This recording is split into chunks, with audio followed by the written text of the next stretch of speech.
If this trial was a rigged trial and it was conducted in the middle of a presidential campaign, that means that there's a concerted effort to rig the presidential campaign.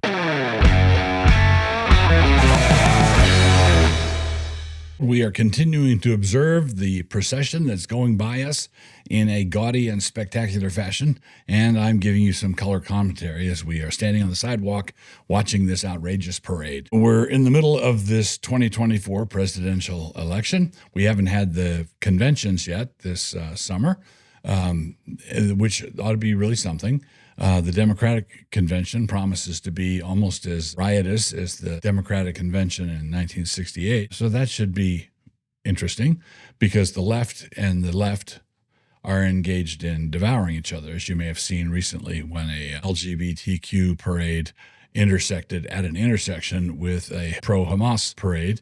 That's intersectionality at the intersection, right? I want you to understand where we are in this thing.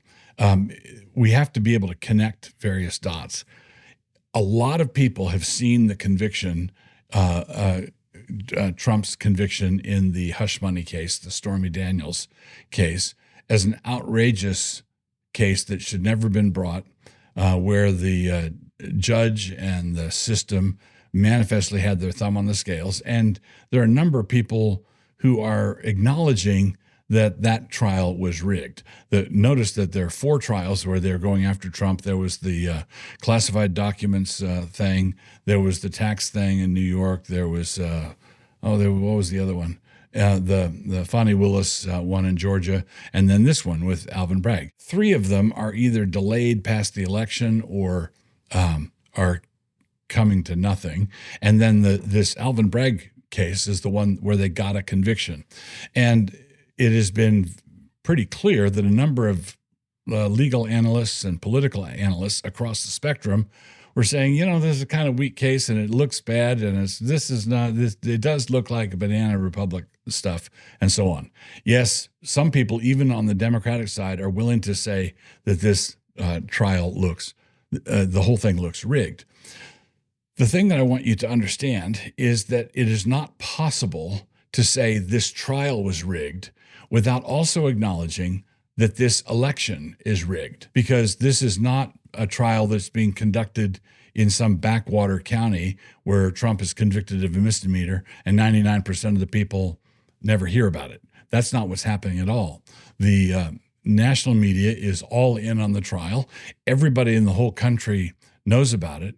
And that means that if the trial is rigged, and the president and the Democrats in Congress and the Democratic apparatus and the media are all saying, well, we shouldn't want to elect a felon, and they're trying to make hay out of it. What that means is that the election itself is rigged.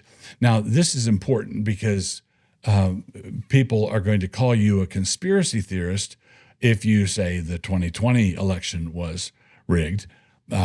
Hillary Clinton can say that she was robbed and not be called a conspiracy theorist. Al Gore can say that he was robbed and not be called a conspiracy theorist. But if anyone on the conservative side said that election that smelled really bad, then you're called a nutcase. Let's not talk about what happened in the middle of the night in Fulton County, or what happened in the middle of the night in Pennsylvania, or what happened in Maricopa County. There's a bunch of fishy stuff there. I think we should simply limit ourselves to what's happening in broad daylight, covered wall to wall by all the cable news outlets.